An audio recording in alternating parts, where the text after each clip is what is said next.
অষ্টম শ্রেণীর প্রিয় শিক্ষার্থী সালদার স্যার ইউটিউব চ্যানেল থেকে তোমাদের সবাইকে স্বাগতম। আজকে তোমাদের ইংলিশ রিভিশন লেসন ক্লাস 8 এই রিভিশন লেসনের অল অ্যাক্টিভিটি কোশ্চেন অ্যান্সার নিয়ে আলোচনা করব এবং তোমাদের ফার্স্ট ইউনিট সিলেবাস যেটা 2025-এর সেই সিলেবাসটা কি সেই সিলেবাসটা তোমাদের দেখাবো শুধু ইংরাজি বিষয়ে। হ্যাঁ তাই এখনও যারা আমার এই চ্যানেলটা সাবস্ক্রাইব করোনি তারা এখন এই চ্যানেলটি সাবস্ক্রাইব করে বেল আইকনটি প্রেস করে দাও। যাই হোক, আর আলোচনা নয়, সরাসরি আমরা চলে যাই পড়াশোনা পড়বে। তোমরা দেখতে পাচ্ছ উচ্চ প্রাথমিক পাঠ্যক্রম পাঠ্যসূচি। এখানে টেক্সট বুক তোমাদের টেক্সট বুক যেটা আছে, হ্যাঁ, সেটা হচ্ছে Blossoms English text book for class 8 new edition published by West Bengal school secondary board, তাই না? তার যাই হোক, এখানে সিলেবাস আর 3 সামেটিভ এভালুয়েশন, আমি 3টা সামেটিভ এভালুয়েশন দেখাই নেই, আমি শুধু ফার্স্ট সামেটিভ এভালুয়েশনটা দেখিয়েছি। এখানে দেখা যাচ্ছে রিভিশন লেসন আছে, তোমাদের আছে lesson number 1 the one cap, তারপরে আছে লেসন নম্বর 2 দি ক্লাউড এবং lesson number 3 an April day. এই হচ্ছে তোমাদের 4টি লেসন যেটা তোমাদের পরীক্ষা হবে এপ্রিল মাসে। তার আগে এই 4টি লেসন রিভিশন লেসন 1, 2, 3 লেসন, ঠিক আছে? যাই হোক, আমরা এখন সরাসরি দেখব রিভিশন লেসনে কি আছে। Underline the participle adjective in the following sentence. এই সেন্টেন্সের পার্টিসিপেল অ্যাডজেক্টিভ কোনটি সেটি তোমাকে কি করতে বলছে, তোমাকে আন্ডারলাইন করতে বলছে। তাহলে আমরা একটু দেখি যে আন্ডারলাইনটা সেটা কি। এই দেখো, পেইন্টেড হচ্ছে পার্টিসিপেল অ্যাডজেক্টিভ, ঠিক আছে? এরপর এটা এ বার্কিং ডগ সেলডম বি, যত করছে তত বর্ষে না, এখানে বার্কিংটা হচ্ছে তোমাদের পার্টিসিপেল অ্যাডজেক্টিভ। তারপরে they submitted a written, a written answer, এখানে রিটেনটা হচ্ছে তোমার পার্টিসিপেল অ্যাডজেক্টিভ রিটেন। তারপরে তোমার the tattered shirt was lying in the mud, এখানে ট্যাটারেড, তাই তো? তারপরে the a creaking sound of the door awaken the baby, এখানে ক্রেকিং। তারপরে অ্যাক্টিভিটি 2তে কি, fill in the blanks with suitable article or preposition. Article আর preposition যেখানে যেটা বসে সেটা বসতে হবে তোমার। ওয়ান্স এ, এখানে এ হবে। A poor weaver lived in, এখানে ইন হবে। তারপরে a village, he was well known as an, এখানে অ্যান হবে, এটা আর্টিকেল হবে artist. His beautiful design on, এখানে অন হবে। তারপরে cloth was much appreciated the weaver earned his livelihood by, এখানে একটা প্রিপোজিশন বলছে by working hard all day. তা আমরা চলে যাচ্ছি অ্যাক্টিভিটি 3 এর identify the adverb in each set, put A tick mark on the adverb. অ্যাডভার্বের এখানে টিক মার্ক দিতে হবে। টল, সুইটলি, চাইল্ড, রান, আমরা জানি যে অ্যাডভার্বটা কি, এল ওয়াই বা ওয়াই যদি লাস্টে থাকে ম্যাক্সিমাম ক্ষেত্রে সেগুলি অ্যাডভার্ব হয়, আর অ্যাডভার্বটা হচ্ছে ভার্বকে যে মডিফাই করে, তাই না? Identify adverb in each set, put A tick mark. তাহলে এখানে কি টিক মার্কটা হচ্ছে সুইটলি। তারপরেরটা কি, ওয়েট, ওয়াক স্লোলি, স্লোলি হবে অ্যাডভার্ব। তারপরেরটা কি, হ্যাপি, ফ্রেন্ডশিপ, ওয়াইজ, কোয়াইটলি। তারপরে টুমরো, ইভিনিং, কেয়ারফুল লুক, এখানে টুমরো। তারপরে মেক, হেয়ার, ইনসিডেন্ট, কুইক, এখানে হেয়ার। এরপর অ্যাক্টিভিটি 3 বিতে যাই, classify the underline adverb according to their function in the chart given. এই যে আর্লি, ওপেন, সুইটলি, তারপর এভরিহোয়ারে কোন ধরনের অ্যাডভার্ব সেটাকে আমাদের ক্লাসিফাই করতে হবে। তাহলে কি অ্যাডভার্ব অফ ম্যানার যেটা sweetly, adverb of time early, তারপরে অ্যাডভার্ব অফ প্লেস এভরিহোয়ার, তারপরে অ্যাডভার্ব অফ ফ্রিকোয়েন্সি অফেন, প্রায়। এগুলি এটা তো দেখালাম। তারপরের Activity 4, choose the correct alternative from the verb given in bracket and fill in the blanks. I, এখানে কি হবে, প্রথমটা যদি বলি আই এ বুক নাও, মানে বর্তমানে আই অ্যাম রিডিং, এই কারণে present continuous tense, am reading. তারপরে Tintin dash from just now, সবে মাত্র, এটা কি হবে হ্যাজ রিটার্ন, অর্থাৎ প্রেজেন্ট পারফেক্ট টেন্স, সবে মাত্র কী করলে টিনটিন বাড়ি এসেছে, তাই না? তারপর হোয়েন উই রিচড দি হল দি ফিল্ম হ্যাড স্টার্টেড, অর্থাৎ এখানে দেখা যাচ্ছে প্রথম অংশে পাস্ট টেন্স, পরের অংশে পাস্ট পারফেক্ট টেন্স, এখানে হ্যাড রিচড, ঠিক আছে? তাহলে আমরা হ্যাড রিচড, এটা হবে উত্তর। তারপরে দি young man boarded the bus while it was moving, এর মধ্যে একটা যদি পাস্ট হয়, পরের অংশটা কি হয় হোয়াইল, এটা প্রেজেন্ট পাস্ট কন্টিনিউয়াস টেন্স হবে, ঠিক আছে? যাই হোক, এরপরেরটা যদি দেখি, দি শতাব্দী এক্সপ্রেস ড্যাশ পুরী, এখানে কি হবে হ্যাড লেফট, ছেড়ে দিয়েছিল, হ্যাঁ, schedule life, yet it fail to reach Howrah on time. যাই হোক, এই হচ্ছে তোমার এবার 5-এর এতে write positive comparative and superlative form of the adjective and fill in the chart গিভেনগুলো, যেমন লার্জ, এর কম্পারেটিভ কী হবে লার্জার আর লার্জেস্ট, এরকম করে আমি যদি তোমাদের একটু দেখাই, এই হচ্ছে তোমার প্রশ্ন পজিটিভ কম্পারেটিভ সুপারলেটিভ। তাই লার্জ, লার্জার, লার্জেস্ট, তারপর মোর বিউটিফুল দেওয়া আছে, এখানে বিউটিফুল, এখানে মোস্ট বিউটিফুল।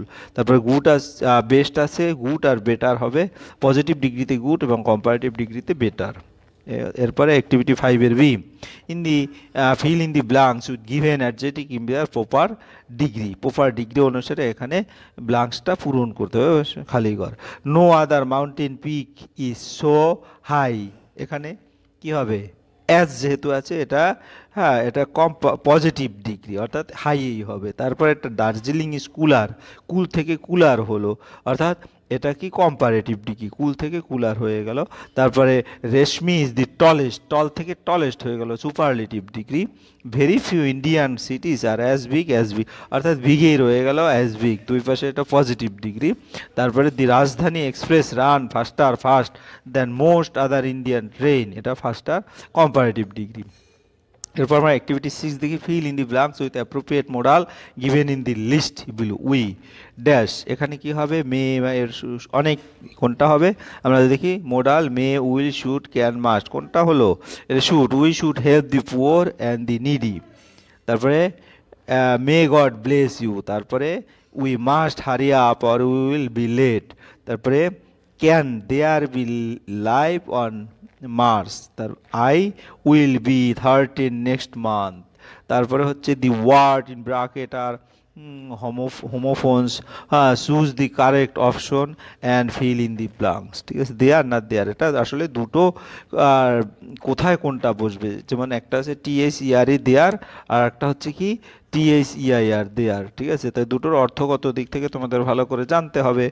ড্যাশ আর টু কোকোনাট ট্রিজ, এখানে এই দেয়ারটা, অর্থাৎ প্রথম দেয়ারটা দেয়ার আর টু কোকোনাট ট্রিজ, তারপরে হচ্ছে ইন দেয়ার গার্ডেন, তাদের গার্ডেনে আছে, হ্যাঁ।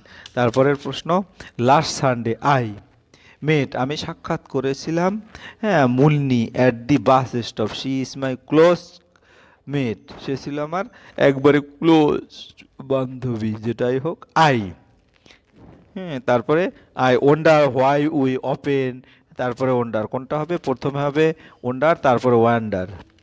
যাই হোক, my mother is too weak, আমার মা এতই অসুস্থ যে টুয়া খাটতে পারে না। The little has dash has, অর্থাৎ the little maid has made this বঙ্কি উইথ, এই হচ্ছে তোমার। এরপরে দেখা গেছে activity A, solve the cross puzzle with the help of the hobby of collecting postage system, এটা 1 নম্বরে। তারপরে study of stars and planet, এটা 2 নম্বরে। House where books are kept and read a person who makes sports, অর্থাৎ এই 4টা প্রশ্নের উত্তর আমরা দেই যদি, তাহলে প্রথম প্রশ্নের উত্তর হবি অফ কালেক্টিং পোস্টেজ সিস্টেম, এটাকে, এবং study of star and planets, এটাকে বলে ফিলেটলি, আর এটা হচ্ছে অ্যাস্ট্রোনমি। তারপর এটা হচ্ছে ডাউন 3 নম্বর, house where books are kept and read, এটাকে বলে library, a person who makes sports, এটা হচ্ছে পোটার। এগুলি বসিয়ে দিলে তোমার ওখানে উত্তরটা হয়ে যাবে। যাই হোক, match the word in column A with their synonym in column B, অর্থাৎ অর্থগত দিক থেকে একই, সেগুলি তোমাদের মিলাতে হবে, ঠিক আছে। তা আমি একটু উত্তরগুলি দেখিয়ে তারপরে মিলাই ম্যাচ দিয়ে এরকম করে। ক্যাস্টেল অর্থ দুর্গ, রাষ্ট্রিক দেহাতি, স্যাভেজ অসভ্য, ব্লোজম পুষ্প, ওয়েরি ক্লান্ত, আর ওয়াইল্ড হচ্ছে বন্য, ফ্লাওয়ার অর্থ ফুল, ফোর্ট অর্থ দুর্গ, টায়ার্ড অর্থ ক্লান্ত, তাহলে তোমার রুরাল অর্থ গ্রামীণ। হ্যাঁ, তাহলে আমি যদি এটা তোমাদের একটু দেখিয়ে দেই, তাহলে ক্যাস্টেল এটার ওই হচ্ছে ফোর্ট, ক্যাস্টেলের সাথে ফোর্ট হচ্ছে, রাষ্ট্রিকের সাথে রুরাল হচ্ছে, তারপরে স্যাভেক্সের সাথে ওয়াইল্ড, ব্লোজম ফ্লাওয়ার এবং ওয়েরি টায়ার্ড। তাহলে আমি তোমাদের একটু মিলিয়ে নিয়ে আসি, একটু ব্যাকে যাই। হ্যাঁ, তাই মিলিয়ে নিয়ে এসে, যেমন ক্যাস্টেল, ক্যাস্টেলের সাথে ফোর্ট, ঠিক আছে, রাষ্ট্রিক, রাষ্ট্রিকের সাথে রুরাল, তারপরে তোমার ওয়েরির সাথে টায়ার্ড, ব্লোজমের সাথে ফ্লাওয়ার, আর স্যাভেজের সাথে ওয়াইল্ড, এটা হবে। যাই হোক, এরপর আমরা চলে যাচ্ছি পরের প্রশ্ন। হ্যাঁ, এটা দেখিয়ে দিলাম। এরপরের প্রশ্ন হচ্ছে make sentence with the word given in column A of activity 9-এ। অ্যাক্টিভিটি 9-এর castle, there are many old castle in Rajasthan. Castle যেহেতু দুর্গ, রাজস্থান অনেক পুরানো দুর্গ আছে। তারপর rustic, the rustic are very simple and innocent. দেহাতি, দেহাতি খুবই সরল এবং নির্দোষ। তারপরে savage, many savage tribes still live in Africa. অসভ্য, স্যাভেজ অর্থ অসভ্য, আফ্রিকায় এখনও অনেক অসভ্য উপজাতি বাস করে। Blossom, the trees are covered with blossom in spring. পুষ্প, বসন্তে গাছগুলো ফুল ঢেকে যায়। Weary, I was weary after the long journey. আমি দীর্ঘ ভ্রমণের পরে ক্লান্ত হয়ে পড়েছিলাম। এই হচ্ছে তোমার মেক সেন্টেন্স। এরপর অ্যাড প্রিফিক্স, সাফিক্স, প্রিফিক্স এবং সাফিক্স, অর্থাৎ secure, insecure, patient, impatient, hope, hopeless, হ্যাঁ, এফিয়ার, ডিজেফিয়ার, বাউন্ড, বাউন্ডলেস, নিরাপদ, অনিরাপদ, যেটা হচ্ছে পেশেন্ট অর্থ যদি বলি রুগী, তাহলে ইমপেশেন্ট রুগীর বিপরীত, হোপ, হোপলেস মানে আশা, আশাতীত, এফিআর, ডিজে অদৃশ্য, তাহলে আবদ্ধ, সীমাহীন। যাই হোক, এরপরে যেটা activity, write paragraph in about 70 words on the famous Bengali writer Bibhutibhushan Bandyopadhyay, use the following hints. এই হিন্টসগুলি ব্যবহার করে তোমরা একটা 70 ওয়ার্ডের একটি প্যারাগ্রাফ লিখতে হবে। আমি প্যারাগ্রাফটাকে একটু আলাদা আলাদা করে হিন্টস দেখিয়ে দেখিয়ে প্যারাগ্রাফটা উত্তর করেছি। দেখো, প্রথম, বোর্ন অন 12 সেপ্টেম্বর 1896। তাহলে এই কথাগুলি তোমার ওই সেন্টেন্সের মধ্যে রেখে একটা সেন্টেন্স কমপ্লিট করতে হবে। The famous Bengali writer Bibhutibhushan Bandyopadhyay was. তারপরে বাকিটা কিন্তু তোমার, অর্থাৎ এইটুকু তুমি নতুন করে দিবে, বিভূতিভূষণ বন্দ্যোপাধ্যায় ওয়াস বোর্ন অন 12 সেপ্টেম্বর 1980, এটা পরেরটায় দিয়ে দেবে। অর্থাৎ হ্যাঁ, জন্ম 12 সেপ্টেম্বর 1894। বিভূতিভূষণ বন্দ্যোপাধ্যায় বিখ্যাত বাঙালি লেখক বিভূতিভূষণ বন্দ্যোপাধ্যায় 12 সেপ্টেম্বর 1894 সালে জন্মগ্রহণ করেন। ফাদার, হ্যাঁ, মহানন্দ বন্দ্যোপাধ্যায় অ্যান্ড মাদার মৃণালিনী দেবী। তাহলে his father was Mahananda Bandyopadhyay and his mother was Mrinalini Devi. এটা তোমরা খুব সহজেই বুঝতে পেরেছো। তারপরে এইটা ব্যবহার করে আরেকটা সেন্টেন্স লিখতে হবে। Early education at Bangaon high school, he got his early education at Bangaon high school. আশা করি বুঝতে পেরেছো। বনগাঁ উচ্চ বিদ্যালয় প্রাথমিক শিক্ষা, তিনি বনগাঁ উচ্চ বিদ্যালয়ে প্রাথমিক শিক্ষা লাভ করেন। এক ধরনের মেক সেন্টেন্সের মতো ইন্টারমিডিয়েট অ্যান্ড গ্রাজুয়েটেড, হ্যাঁ, from Ripon College, now known as Surendranath College of Kolkata. He completed his intermediate and graduated from Ripon College, which is now known as Surendranath College of Kolkata. তারপর work as headmaster at Jongipara High School and later at Horinavi, Anglo.